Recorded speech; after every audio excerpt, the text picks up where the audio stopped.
यानंतर राज्याचे उपमुख्यमंत्री म्हणून शपथ घेतील श्री एकनाथ गंगूबाई संभाजी शिंदे।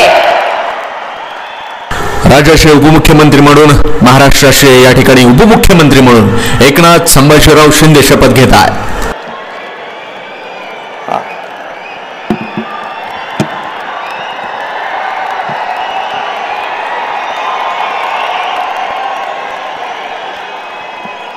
हिंदू हृदय सम्राट बाळासाहेब ठाकरे यांना वंदन।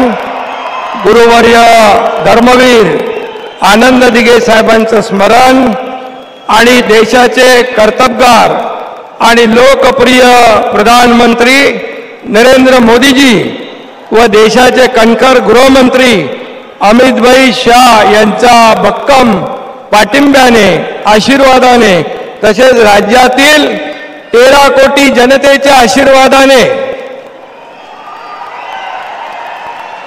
मी एकनाथ गंगूबाई संभाजी शिंदे ईश्वर साक्ष शपथ घेतो की कायद्याद्वारे स्थापित झाले आहे अशा भारताच्या संविधानाबद्दल मी खरी श्रद्धा व निष्ठा बाळगीन।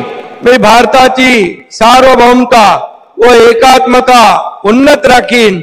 मी महाराष्ट्र राज्याचा उपमुख्यमंत्री म्हणून माझी कामे निष्ठापूर्वक व सत्सद विवेक बुद्धीने पार पाडीन आणि संविधान व कायदा यानुसार सर्व तऱ्हेच्या लोकांना मी निर्भयपणे व निष्पक्षपातीपणे तसेच कोणाच्याही विषयी ममत्व भाव किंवा आकस न बाळगता न्याय्य वागणूक देईन।